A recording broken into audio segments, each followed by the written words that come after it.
Oh, yeah, NBA Straya. How are you going? How you going? You're right, you should be. Or is that June? Well, it's Sunday. That's right. And we're about to finish the NBA season, so I've just gotten back from Adelaide. I've just sat down in front of the computer, in front of the camera. We're doing a quick little show right now just to make sure that you know what's going on, right? So I'm your host, James Clements, here at Larry Arbor Studios after 30 hours in Adelaide. Your mate Jim's a bit hungover, a little bit dusty. She'll be right. A couple of beers have sorted that. And this show is quite literally just making sense of what's at stake on the last day of the NBA season, right? So we're Johnny Furphy going off. We'll talk about that in a second. But that'll be it. We're going to just quickly go through what happened on yesterday's games, talk about Furphy, and then break down what matters on the final day of the season tomorrow morning, right? It's all going on from 3:30 a.m. or whatever it is. It's going to be chaos. So without further ado, a really quick, fun episode 1245 of NBA Australia. And let's bloody world go!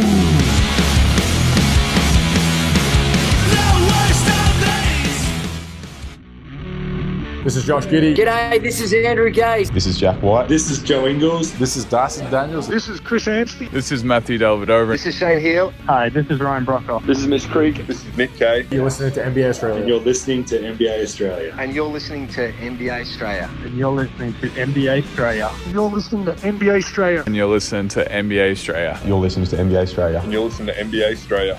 And you're listening to NBA Australia. And you're listening and watching NBA Straya. This is NBA Australia. Let's do it. Watch out for the shark attack. You better watch out for the gather round attack or you better watch out for the attack of Jim if you're a tin at the footy. Tell you what, I had a great time in Adelaide. Went to, how many games? 2 games in the end. So, yeah, the Carlton West Coast game. Go Blues. And then that Essendon Demon Schmozzle. That was a good game in the end. And then obviously just sat in a pub, sinking piss, watching the middle one. Was that Brisbane Dogs? That was fun.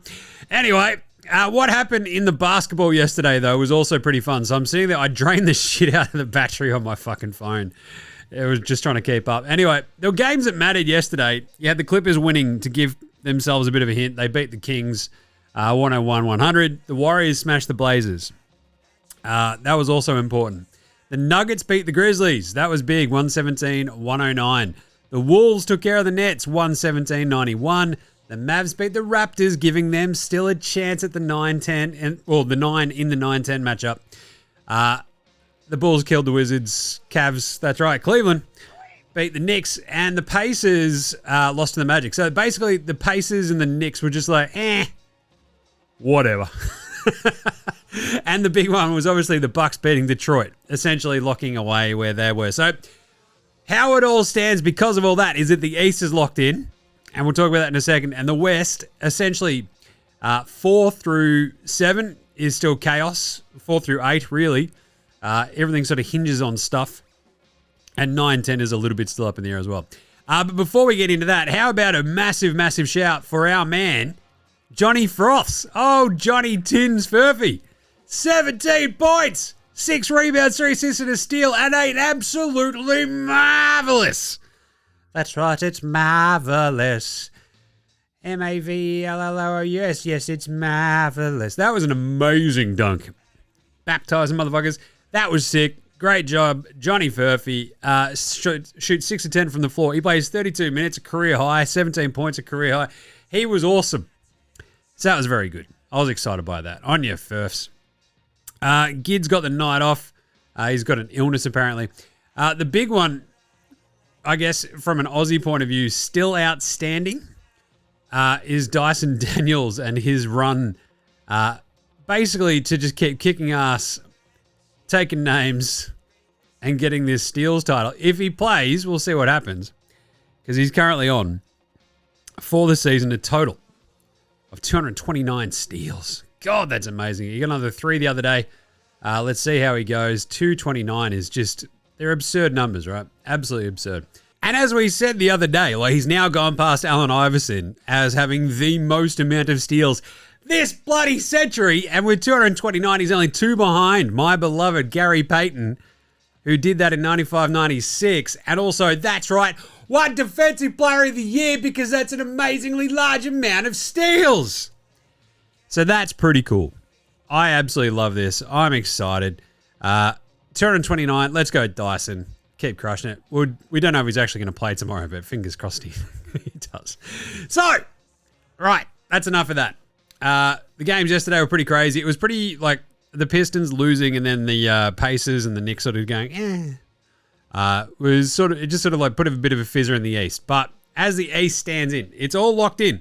The entire East, 1 through 10, is now locked in, which is a little bit of a sort of anticlimactic sort of aspect to tomorrow's, we're going to play all 30 teams. But it's still fine. Whatever, right? Cleveland, that's right. Get the 1 seed. They're ahead of Boston in the 2 spot. Knicks are 3. Pacers 4. Bucks 5.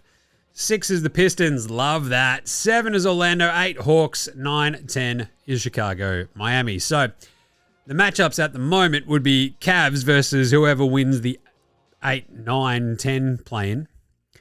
Pacers Bucks, which is not, I don't think it's not as fun or as sexy as like Pacers Pistons, which is just like Malice in the Palace. And here's a quick Outback Takehouse. Adam Silver told them, I can't have the Pacers and the Pistons playing a playoff series. It'll get too heated. They might show some emotion. We can't have it. So he instructed them to throw that game the other day. Essentially, the Pistons, and so they lose to the Bucks. So anyway, Pacers, Bucks, whatever. On the other side of the bracket, you got the Celtics in the 2 spot taking on the winner of the 7-8 Magic Hawks one, which is actually kind of fun. No matter which way you cut it, I love a good Orlando-Boston series. You got those big wings for Orlando. They've just got no point guards, so they're probably going to get steamrolled. Hawks, yeah, it means Dyson be up against, the reigning premiers, basically, which would be awesome. I'm all about it. And then 3 Knicks versus 6 Pistons. So that's awesome as well. I love a good bad boys versus the Knicks. That's fun. Cade Cunningham loves playing the Knicks. It's going to be ridiculous either way. So the East is pretty fun. Out West, this is where it gets fun. 1, 2, 3 in the West is locked in. OKC in the 1 spot. Houston in the 2 spot. Lakers in the 3 seed. Then it gets crazy. What matters tomorrow, Jim? Well, tomorrow we have Denver playing Houston. And we still don't know if Houston's going to play anybody. Let's just quickly check that unless they've sort of announced anything in the last, hour or so. But they're locked into the 2 seed, right? Houston. Denver, if they win, they're laughing. Simple as that. They're feeling good. They're feeling great. The Rockets are apparently... They've not put anybody on the injury report, so they could just play their dudes. Jayshawn Tate's the only one on the injury report, so they might not play them for all the minutes, but they're going to play some dude, seemingly. Minnesota play the Jazz. Minnesota, you should be fine, right? Right? Clippers play the Warriors. This is a huge pivot game for both these teams. And Memphis play Dallas. These are the ones that really, really matter. The most likely outcome is probably that Denver beats Houston. Maybe. Wolves probably beat the Jazz. The Warriors at home are favorites against the Clippers, and the Grizzlies, they've got a massive injury report as well. They might actually just be tanking out of the 8 seed. So we'll see what happens. But if that all sort of happens, you see the Wolves jumping up into the 5 spot, the Warriors in the 6, and the Clippers actually, if they lose that game, the Nuggets win, the Wolves win, the Clippers drop down, which is pretty interesting because the Warriors, that would leave the Wolves, the Warriors, and the Clippers on 49 wins, right? And in the event of a 3-way tie, it's pretty weird. The first tiebreaker was the cumulative record against the other 2 teams. Pretty crazy, right? And so it's because the Warriors get over the top of the Clippers because of the inclusion of the Clippers into this cumulative thing. So it's pretty crazy. And the Warriors have a better cumulative record over the Clippers because of the Wolves being included into that sort of 3-way tie. It's pretty weird. But if you flip Warriors-Clippers, we'd end up with Nuggets 4, Clippers 5, 6 Wolves, 7 Warriors. So let's just lay this out. For 4, Denver. Very simple. You beat Houston and you're 4th. right? You got the conference record tiebreaker. You're laughing at 50 wins, even if the Clippers beat the Warriors as well. But if you lose Denver, it gets very squirrely very quickly. Because if they lose and the Clippers win, they can land 6th, but it's most likely they end up 7th. If they lose and the Warriors win, they can end up 7th. The Warriors will jump them as well, which is pretty crazy. If they lose, the Wolves beat Utah, the most likely outcome is that they finish 7th. If they lose and the Grizzlies tank out, they're most likely 7th. The lesson here is Denver win, they'll land 4. If they lose, there's a chance they could be 6th, but most likely they end up 7th, which is just crazy. The funniest outcome is probably the Wolves losing, but anyway, I'll get to that in a second. So Denver win, you're 4. And then you probably end up, depending on what happens, Clippers, Warriors, it's going to be pretty crazy, right? The Clippers, if they beat Golden State, they could jump up to 5. And if Denver lose, they could jump up to 4. That's good if you're the Clippers, huh? You lose to Golden State, you can end up dropping to the 7th spot. Yeesh. Like, it's pretty crazy. The ramifications are huge.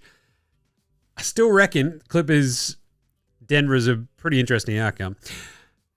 Wolves, if they win, Golden State win, and the Nuggets lose, somehow the Wolves end up 4 because of the insane tiebreaker nature. If they win, the Clippers win, and the Nuggets lose, they could still end up 5th. So the Wolves are like, come on, Houston, help us out here. The Warriors feel basically, I think they're basically locked into the 6 or 7. Win, and you're in the top 6. You got the 6th seed. If the Warriors beat the Clippers and the Wolves win, the Wolves finish 5th, the Warriors finish 6th, and the Clippers finish 7th, which is pretty nuts. Lose, they can't finish any lower than 7, right? Because they got the tiebreaker over Memphis, but yeah. So, pretty crazy. The Warriors 3-6 feels like almost a fait accompli because Adam Silver's like, Luka and LeBron versus Steph. Oh my God, everybody's going to love that one in the first round. It's like, no, I'd rather see that in the second. What are we doing? And Memphis, it looks like they're resting everybody. So it feels like they're just like, hell yeah, 8 seed, baby. So, all right, sure. And then, as mentioned, the 9-10 is still up in the air as well. If the Kings win, they're 9th. If they lose and the Mavs win, it flips. The Mavs end up with 40 wins. The Kings will land on 39. So it's going to get very, very squirrely very, very quickly in that 4 through 7 through 8 sort of spot. And I'm excited for it, right? It's going to be very, very crazy. It's going to be very, very fun. And the fact that all those games start at the same time is awesome. I love this. So you got the early games tomorrow starting at 3 a.m. Eastern and then 5:30 for all the West games. That's very funny. And Ant-Man was also, there was a technical foul called on Ant-Man the other day that got rescinded. And my long-standing belief is any tech foul that is rescinded, the ref gets fined. Because that could have actually meant that Ant-Man was not available for a must-win game for the Wolves to determine playoff seeding. Just because a fucking ref gets in their fields and has a bit of a sook and techs up a fucking player because they can't control themselves. What are we doing here? Anyway, outside of this, there's just the West is just crazy, and I'm excited for it. So you think about 4 through 8, it's going to be nuts. Denver, you win, you're laughing. Clippers, you win, you're laughing. You lose, it might be a bit weird. The Wolves, you completely screwed it by giving up that 24-point lead to the Bucks last week. But you beat the Jazz, you land top 6. That's all you have to do. You have to beat the Utah Jazz and you're going to be top 6. Because you will bump everybody else. It's going to be fine. But jeez. The Warriors, they also cooked it after losing that game to Harrison Black Falcon Barnes. Revenge! Hitting that game-winning 3 the other day. But they win. They're top 6. It's very, when you sort of think about it like that, it's very simple. Denver, win your 4th. Clippers, win your 5th. Maybe even 4th if Denver lose. Minnesota, win your top 6. Golden State, win your top 6. Just go win, baby. Just win, baby. It's a bit of Dick Vitale for you. Anyway, so to finish off this show, how do we usually finish off shows? Let's do a quick game table and get Twitter check-in for Patty Mills. All right, what's Patty been up to? Patty with the good hair. I reckon I've burned out my Instagram. There we go. Dyson. Huge. Oh, he's watching Volk win the UFC. That's good. All right. The 15 games for tomorrow. These picks, as usual, will be up on Dabble. Use that code NBA Straya. Click through on the show description. The link in the bio is all there too. For some game previews for the final day of the 2024-2025 NBA regular season. What a ride it has been. I'm going to talk about this a bit more on tomorrow's show. But this has been probably the craziest season that I've spent covering it day to day with an NBA Australia. We're going to go through the highs and lows. And like throughout the week, we'll probably talk about seasonal win because we'll have our awards and stuff like that. But Jesus, chaos. But tomorrow's games as well. Look, there is so much still up in the air, even though these games start at 3 a.m. tomorrow. So I hope you're listening to this before this. Yeah. All the sort of East teams, you don't know who is going to play. They're probably going to rest a bunch of folks. It's very hard to sort of judge what's going to happen in most of these games. So these ones, grain of salt. Just see what you reckon. Chicago at Philly is how we kick it off. Probably Philly plus 10. Chicago probably going to rest all their guys, all their main dudes at least, ahead of their 9-10 matchup with the Heat. So Philly maybe just a bit of a season-ending happy days kind of win, maybe. Or at least not a shocking loss. Detroit minus 7.5 over Milwaukee. I feel like the Bucks don't play any of their dudes. Detroit, I feel like it's got a little bit of a deeper team. Even if they're on the road, I think they can sneak out a bit of a win there. Same with the Knicks in Brooklyn. Brooklyn, the Knicks probably don't. Tibbs doesn't like resting folks. And I still think the Knicks have got enough to beat Brooklyn. So I'll go the Knicks minus 7.5 there. Washington in Miami. I reckon Miami will be resting everybody. Washington might get another weird, janky win. And if we sort of actually look at some of the actual lottery stuff too, like what else is actually still up in the air about the lottery? I mean, you've still got a few bits and bobs. Like, you want to go against Utah and Washington because they are 1 and 2. That's 17 and 64, both of them, right? Utah plays Minnesota. Washington's got this Miami game. They will lose. Don't worry about this. I feel like Washington might still push Miami, but still lose. It's a weird one, though. How deep's my... nah, screw it. I can't go Washington in good conscience when we know they're going to try the hardest to lose. Orlando, Atlanta. This was another game that was meant to be awesome, but was denuded of all real meaning the other day by Orlando winning. So Atlanta at home, minus 1.5, sure. Indy at Cleveland. Again, it would have been a pretty cool game, but whatever. Indy minus 5.5. They are deep. We'll just get some more furfs. Cleveland, though, at home, plus 5.5. We know they're not playing any of their guys, but we've seen the last couple of games. They're just deep, and they just like playing their guys. So let's go, playing their crummier dudes. They're all very talented, don't get me wrong. And they just play really hard. So let's go Cleveland at home, plus 5.5. Charlotte at Boston, same sort of thing goes. Charlotte are just horrible. Boston at home, they'll play none of their main dudes, but their other dudes will play very hard, I think, at home and just launch a million threes. That's another one that I'd probably just steer clear of. But Boston minus 12. Toronto at San Antonio. We got the Spurs. They're locked into, I think, the 8. Yeah. Into the 8th worst, so that's not bad. They'll be fine. I reckon they can win that one over the Raptors. Dallas hosting.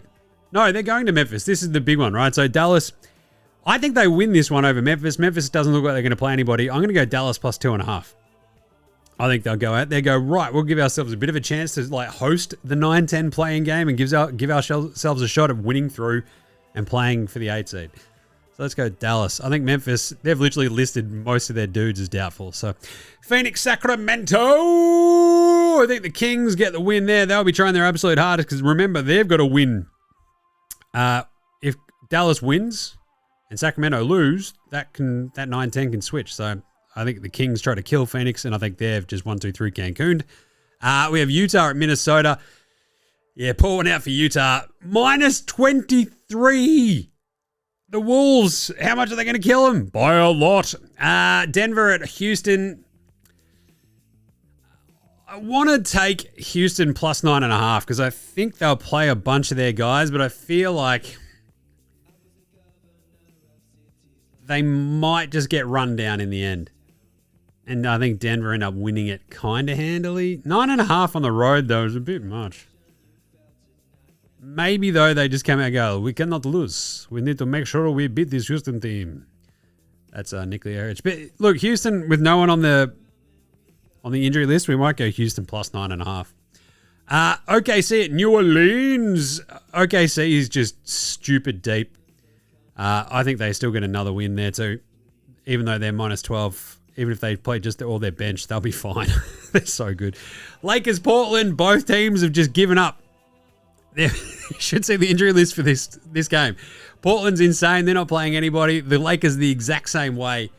Like, this is the Bronny James breakout game. But Portland still does have Matisse Thybulle. So I'm just saying, let's go Portland minus 4 at home to send their fans off happily. I believe, though, the Blazers are playing the Lakers, right? So, Blazers are playing the Lakers. If they lose, though, they've got to switch it around. So maybe the Lakers still sneak out a win if Portland properly tanks. And then finally, the big one, Clippers-Warriors. It's a big one. Warriors win. They are 6. I think I like the Warriors. This Clippers team has been fantastic. I just can't get over the idea that Adam Silver is going to go, no, I don't know if we want the Warriors-Lakers in round 1. Right? I think that's what we'll do. So there you go. All right. I think we'll go the Warriors minus 2.5. All right. And that'll do it for today for the very quick NBA Straya. That is it. We'll be back on deck to wrap up all the ramifications for that of tomorrow's games. I'll be up at, the crack. I probably will miss all those East games because I don't need to watch them. But I'll be up at 5:30 watching the West games. Oh, geez. So we'll wrap all that up on tomorrow's show. So make sure you're following NBA Straya across all the socials as well. Twitter, Facey, IG, TikTok, and of course, YouTube. Check out NFL Straya as well. Check us a rating review in your Apple Podcast, Spotify, YouTube, whatever app you use on your Android phone. Rate, review, star, subscribe. It all helps. Jump in the comments, leave a review, all that good stuff. Please. Oh, please. Big thanks always go to From Oslo for the intro and outro song. Same to Househats, Joshua Laurentiis, Fascinated Goldmines, Ramshackle Army, Iowa Sex Shadow, Green, and Dozers. They're behind all the tunes you hear. Smash them on Apple Music, Spotify, Bandcamp, all the good stuff there. Remember, NBA Australia Sports Train Band, so should you. And that's it. We will catch you tomorrow, you dickheads, to wrap up what will be an insane finish to this NBA season, which has been insane, so it's just fitting. And we will have our playoff matchups mostly set. We'll have the playoff seeding set, and then we'll have the play-ins, and away we go. So it should be fun. All right, so we'll catch you tomorrow, you dickheads. This is NBA Australia saying, look after yourselves, would you? And let us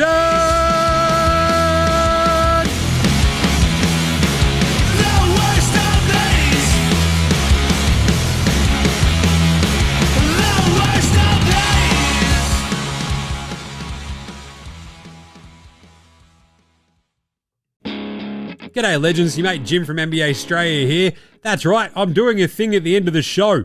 In the business, we call it a thing at the end of the show, I guess. I don't know. Either way, all I'm just saying is just make sure you're rating, reviewing, starring, subscribing across all of the apps that you use for NBA Straya. Jump in the comments, give us a shout. We'll bang you in yeah, nahs. Any other questions? I'll have a crack. I've got nothing better to do, basically. Also, just ask any questions, tell me what you want to hear from the show, and sing out and let us know. And of course, if you want to help support the show, jump on the old dabble, use that code NBA Straya, click on the link that's in the show description or on the socials. It goes up whenever I do the morning vibes, etc. So, if that's your thing, jump on there, use that code NBA Straya, and remember, look after yourselves, would you?